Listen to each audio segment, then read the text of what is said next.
Hey designers, today I am here with Ashton Rodenhiser, and we are going to be talking about illustration and some of the cool things involved with her book, which she has a beginner guide. So for some of you, this is going to be very interesting and going to help you out. Welcome, Ashton. I'm so happy to be here. Thanks for having me. We are so happy to have you. Okay, so let's start at the very beginning. How Mhm. did you get into illustration and some of the stuff you're teaching now?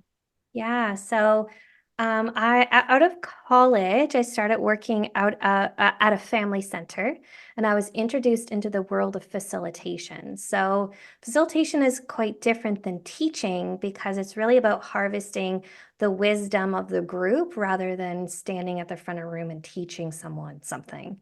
And I really fell in love with the group process around that, how to create safe spaces for people to have and build relationship with one another and hear their own ideas and their own learnings and learning from each other.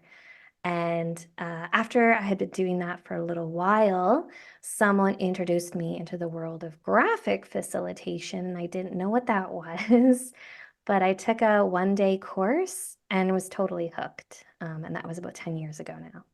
So interesting. So, what is graphic facilitation? I know that there are those who are listening to this or watching this going like, "What is Mm. that? I've never heard of that before."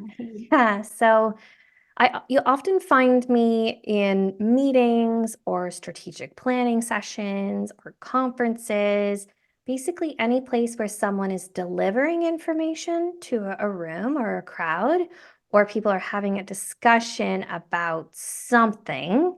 I find myself in those types of settings.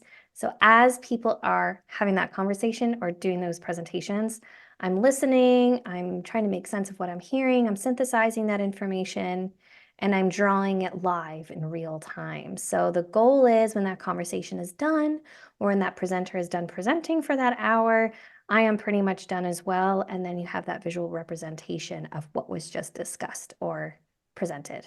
That is very fascinating. So, are Yeah. you usually doing it like on a paper, like in front of you as you're doing it? Or are you doing it like so that everyone can see it, like on a whiteboard? How does this look? Yeah, it's pretty important. Actual fact that people can see it is actually pretty important to it. So when I'm in person, it kind of looks a couple different ways. If it's a small, intimate setting, I'm actually like giant paper, giant markers doing it. And it could be, usually it's like 4 feet wide, but it could be like 8, 10, 12, 16 feet long, depending on how big of a conversation.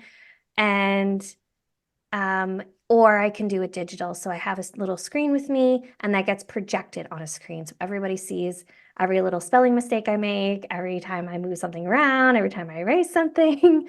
So it's important to see the process because as they're hearing something, you are seeing it as well, right? So you're like, oh, I'm here that presenter just said something. I see it being drawn out and it solidifies it from a memory perspective, right? Because I'm sure we've all gone to events, listened to all these amazing speakers. You leave and you're like, what did I just learn? What can I actually implement into my life or my work? Right. So part of my job is that engagement in the moment, but also creating something that someone can reflect on days, weeks, years to come. And then also doing it online in a digital way. So instead of seeing me here on a video, you would see it would usually starts with just like a blank white screen. And then as the meeting or conversation unfolds, the drawing would come to life. So fascinating. So, Mhm. I'm thinking about this in a lot of different ways because I have a team and I have a company, and I'm thinking about how we kind of draw and figure out things and the Yeah, power of seeing a graphic versus just a lot of lines of text, right? absolutely. So, Yeah. I've never heard of this before, but I love it. This is incredible. Um, Mhm. we talked a little bit about, I asked, like, so do you do this in person? Do you do it virtually? Let's talk a little bit about that. Right. Yeah, so the transition with COVID kind of forced me to, maneuver my business model to working with people online and being able to do it. So sometimes everyone is online, so we're all in our little screens, and that's one way. But I also have clients that their meeting is either hybrid or they're in person, but I'm digital. So they pull my video feed and project it on a screen in the room, like giving the illusion that I'm actually there where I'm not. So that's kind of like the beauty and power of sort of being hybrid or in this like virtual space. There's nothing like pen and paper. If I have an opportunity to use my markers, I will. There's just something unique and tactile about the physicality of it when I'm on paper. But that's not always going to be the right setting, depending on if I'm actually going to be there or what size of a group it is and all of that kind of thing. So, yeah, honestly, COVID was a bit of like a blessing in disguise when it came to trying to figure out how I can have a more flexible business model with being able to kind of work from home a little bit too, which has been nice. Yeah, that is nice. So I'm envisioning you drawing these things for these meetings.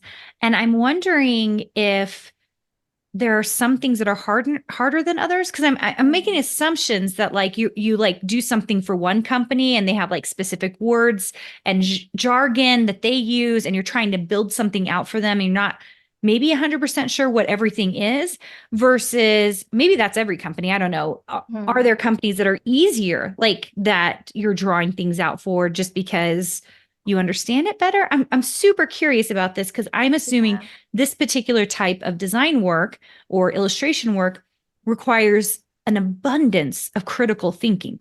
Yeah, absolutely. And making like a million decisions in the moment and not letting your mind wander for not even 1 second. Yeah. So, if it's a brand new industry, I've worked in so many industries at this point that like there's very few that I encounter that I've never touched at any point. But usually when I encounter something a bit unique or different that I haven't encountered before, usually I'll just ask the client, like, send me an article, send me a YouTube video, just to kind of get my foundation set. And then I can see if there's any jargon that I can kind of ask them ahead of time. But I usually like to do a little bit of research a little ahead of time just to kind of see, is there anything that might come up? And I always like to have somebody on their team that if I'm stuck, I can ask. Like, it's just good to have them there just in case I need them.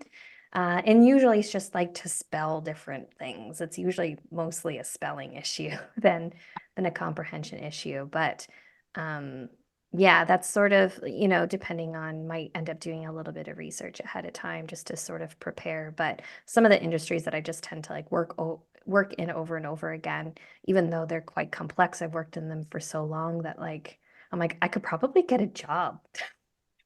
I probably like know enough. Like I could probably pass an interview. I wouldn't be able to do the job, but I could probably pass the interview because I would know what to say. I Yeah, would know the right that's answers to the questions. so fascinating. Yeah. Like when you are drawing these graphics, is there like a type of graphic that comes up over and over again, like a pie chart or a triangle pyramid? Or is there something that Mhm. comes up often? Or do you have like a little grouping, like an arsenal of graphics that end up working well? Yeah, well, it's really the way that you do it so quickly and on the fly, it's like you're a visual interpreter, right? So if you think about like a language, let's say you sign language, I almost became a sign language interpreter. The sign language interpreters, they're at the front of the room and they're hearing it and they're translating it, right? So or and an audio, right? Like a vocal translation. So translate that into a visual translation. So when I hear a word or hear a concept, I would have a bank of images in my mind. The key is that I already know how to draw. That's the most important part. Key of banks in my mind that I already know how to draw that I can pull on, right? So it's like the a lot of the work is building your muscle memory and your visual vocabulary so that when someone says something, no matter if it's like complex or not, you have something. There's difference between like how do you draw resilience or how do you draw an elephant is two different things, Mhm. right? Level of complexity. Or when someone says something, then someone else says something, and someone else says something, and how those things build upon each other. You can kind of rely on things that you've drawn in the past or how you've made help make those connections in the past. The unique thing is that everyone is always going to look different. right? Because every conversation is different, every presentation is different. I might use a lot of icons in one, but I might use a lot of people in another, right? So everyone is unique and different. But the basis is really creating that foundation of that language in your mind that you already have the confidence, you know what to draw. Very interesting. So it doesn't normally end up, it sounds like, in some kind of graph or chart or something. It's like, it sounds like it's far more complex than that. Yeah, I don't know about complex, maybe just different. Like, yes, someone might throw a pie chart up on the slide. I'd be like, is that important? Who knows? Let's see. Okay, maybe we'll capture it. Less focus necessarily, not necessarily on like a graph or a chart or something like that, but trying to bring out like the humanity and the interwoven relationship to the information. I also love to infuse a lot of humor in my work, and I think my clients choose me for my playfulness in design. So, I lean on like anthropomorphism a lot, where like adding faces to objects and stuff, so, and my style is a bit like cartoony. It's not it's not super serious. It can be a serious conversation with like a playful vibe, while also getting the work done or the conversation done or what have you. So, I have my style. That's my style. And if someone wants, other than like, oh, use blue, like, okay, that's easy. But if they want me to draw in a particular style, like that's just not my vibe. Like you get what you get when you hire me for a style. Yeah. Interesting. I love it. I love that you know your style and that you're able to, it sounds like you're like, this is what it is. So that Yeah. probably makes it really easy to know which clients really are going to appreciate and want to use you versus ones that maybe are not a right fit. Is that true? Yeah. Yeah, and there's like things that, I can that sometimes is noticeable in graphics and sometimes are not that I can talk to people about, like accessibility is really important to me, diversity is really important to me. So I try to show representation in graphics, and I provide audio descriptions after the fact so that people with screen readers can still benefit from them a little bit. So there are, I think, some things that maybe some of my colleagues around the world don't necessarily incorporate, but I tend to work with people who appreciate some of the additional things that I provide from a value perspective. Very cool. And I think that transitions us into maybe talking a little bit about now you teach it and you have a book Mhm. about it. Can we talk about the book to begin with and like what was Yeah. your purpose in actually publishing the book? Yeah, so for all these years showing up and doing these things, one of the number one thing that someone would say when they would come up to me at an event or comment in a Slack channel about is, "Oh, I wish you could come to every meeting and do this for me. Like, I wish I could just have you in my back pocket." And when I would tell people, "Oh, yeah, well, you could, it's actually not that hard to learn. You could totally learn it." They're like, "No, no, I could never. It's so no, no way." And I was like really disappointed about that. Like, I feel like it's a skill set that even though I chose the path where I wanted to make it my profession, you can do the same thing for yourself. You can learn how the visual alphabet and really basic drawing elements that so you can do it yourself. Like if you're in a meeting or you're at a conference, like if I'm not always there to help to do it, or they didn't hire someone to do it, then you can do it. You can totally do it. And I was feeling like I was encountering a lot of folks that were really hesitant, like they were kind of interested, but they were very hesitant. And I felt like there wasn't a lot of information out there that was truly beginner content. I felt like a lot of the examples that people would share in this work are very polished, very beautiful, very well put together. Someone like me who've been doing it for a long time. So I wanted to strip it down to its basic necessities and try to walk people through the process of learning the aesthetics of it because people do want it to look pretty. Like you can't avoid that, unfortunately. People want it to look pretty. So I teach some of that. I teach the vocabulary and then I teach some things about like listening and thinking and stuff like that. So it was really important to me while someone gets, through the book that they feel very confident that they can do it themselves. And yeah, like I felt like that was kind of missing in the world. So, yeah, that's what I put together and released out last year. And I'm really excited to see kind of where this goes in the next little while. And one of my passion projects for teaching sketchnoting or visual note taking is trying to incorporate into an option for students in schools Mm. instead of this very like top down traditional note taking. We're just like words, words, words, words, words. Why don't we just like incorporate the doodles and the drawings into the learning? I don't know, like at some point, or maybe I don't know what happened that we took that kids learn a bunch of drawing. They do drawings to support their understanding up until like around here, it's age 10, grade 5, and then they like totally change and they like take out the drawings and make them only do words. And I find that we're just doing a huge number of students a disservice that would gravitate towards incorporating the drawings into their note taking. So fascinating, and I agree with you. Really cool. I have a fifth grader, and Yeah, he is yeah. they are. I mean, as soon as you said, I wonder what, like when it was like it's fifth grade. Fifth grade is the Yeah, that's transition right. Yeah. for I have a fifth really grader too. Yeah. for doing words. So yeah, so Yeah. interesting. I don't know if we caught the name of your book. Will you tell everyone where Yeah. what it is and where they can buy it? Yeah, the beginner's guide to sketchnoting, and you can get it on Amazon and all those online places. My website for all things learning how to sketchnote is sketchnote.school. And I've got a community on there and newsletter and the books on there and all the good stuff. So you are actually Yeah. teaching people how to do this sketch noting process now. Is that true? Yeah, that's true. Yeah. Yeah, and I actually just organized back in January the a World Sketchnote Days on January 11th. And I organized an event and I ended up having 740 people register for this 3-hour online event from 64 countries. So it is truly a worldwide interest of folks, and it's always really interesting to me where people find it, how they get into it. Some come into it from like an art background, some come in from teaching. I came into it through facilitation. Some people are like cartoonists, some people are communications. And then you have people who are like, oh, they're in tech and they want to learn it to help them understand complexity in their jobs.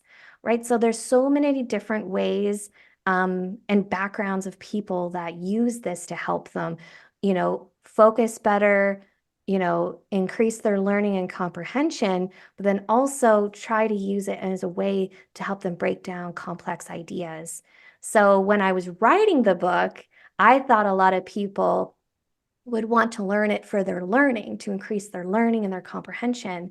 But what I'm finding in the Sketchnote School community is it's attracting a lot of people that also want to learn it to help them in their work or in their jobs to help break down complexity and communicate more clearly to their coworkers or I supervisors, was whatever. literally thinking that. I was like, I don't want Yeah, a job doing this. But as the CEO of my company, I was like, man, if I knew how to do this, I probably could get my leadership and my whole team on a better pace because they'd understand what I'm saying. Instead, I'm just like throwing yeah, out things at them all the time. exactly. But if I could draw them in our meetings, then everyone would be like, oh, I get it. I get what she's trying to Exactly. say. Yeah. And it's good for like clarity, but it's also good when things go awry, right? So like if you're drawing something for your team and you're making the connections on la la la, and one of your team members goes, I am so confused. Like, can you clarify this for me more? And then you're like, oh, I didn't explain this as well as I thought because we had the drawing.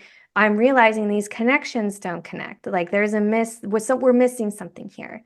So it can also add in like the additional observation for that question or that deepening of that understanding so that you don't leave the meeting going, oh, what was it that she said?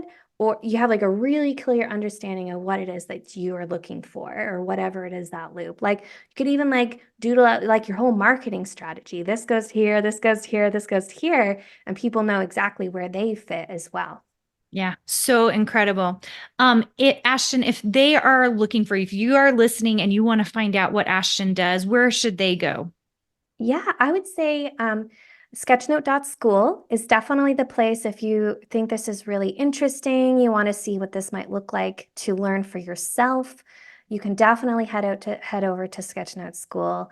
I got lots of free stuff on there, like my newsletter, and our online community is there is a paid and a free community part. And the great thing about World Sketchnote Day is there is all the recordings to that event. I actually do a 35, I think it ended up being about 35, 40 minutes long, like a Sketchnote 101, where I like walk through all the like the basics of it. And there's also uh, Mike Rohde is on there as well, and he actually coined the term sketchnoting about 11 years ago. So it was a pretty big deal. So checking out the recordings on in the playground aspect of Sketchnote School is free for everybody to see as well. So incredible. Thank you so Yeah. much, Ashton, for being on. You guys, we will have all of those links directly in our show notes for you if you want to go check it out. Thank you again for being on today. I hope those of you, I mean, all of you are creatives that are listening to this, but if you're Mm. interested in it, you go check out what Ashton is up to. It's very fascinating. It's another niche that I hadn't even considered, but could be a really amazing way for you to kind of look at either if you're working in your own company or getting into if you want to do that work. Thanks again for joining us, and we'll see you guys soon.